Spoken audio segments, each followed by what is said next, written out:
Charlie Kirk is dead, shot down while doing what he always did, which was standing in the lion's den, defending truth in a nation that pretends it no longer knows the difference between truth and lies, that no longer knows the difference between a man and a woman. Well, let's cut through the media gaslighting.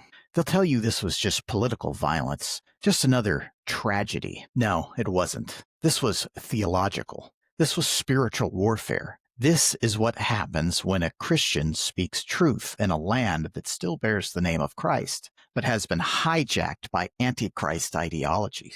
For years, Charlie Kirk stood on college campuses, the temples of a secular religion, and declared that America is and always has been a Christian nation. He reminded young people that this country wasn't founded by drag queens and weird pronouns. It was founded on the gospel, on law derived from Scripture, on the Protestant conviction that truth is knowable and binding because God is real. And that's why he was hated. And that's why he was targeted. Charlie Kirk was killed for being Christian, not killed for being conservative. The enemies of Christ have always followed the same playbook. Rome threw Christians to the lions. The communists shot pastors in the back of the head right in their churches. And today's tolerant left preaches inclusion right up until a Christian refuses to bow to their evil ideologies. Well, then bullets fly. This wasn't just an attack on Kirk. It was an attack on Christ's people, on the Protestant witness that still refuses to die, even when the culture demands silence.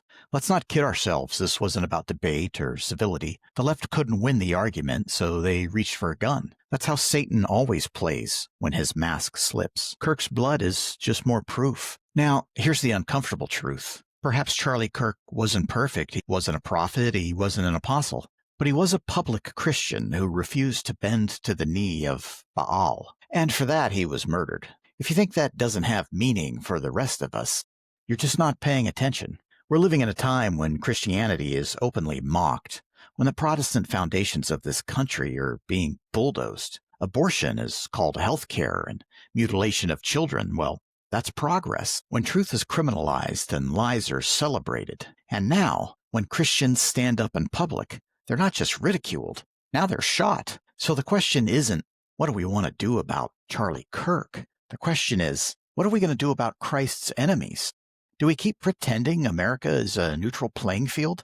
Do we keep acting like this secularism is just another flavor of opinion? Or do we finally stand up and say with every ounce of conviction that we might have left, this is a Christian nation, bought by the blood of Christ, and no mob, no bullet, no antichrist theology is going to change that. Make no mistake, this is not left versus right. This is Christ versus antichrist, and it always has been, and it always will be, at least until Christ returns and we ultimately win. The tragedy of Charlie Kirk's death isn't that a political activist was silenced. The tragedy is that Christians will try to shrug this off, hoping things go back to normal. Newsflash, they won't. Things aren't going back to normal unless we win. The persecution is here, the lines have been drawn, and Kirk's blood is just a wake-up call. The only question is whether the Church of Jesus Christ in America will hit the snooze button or finally rise up and live like we claim to believe is actually true. Jesus said, "The gates of hell shall not prevail over you." It's time to storm the gates.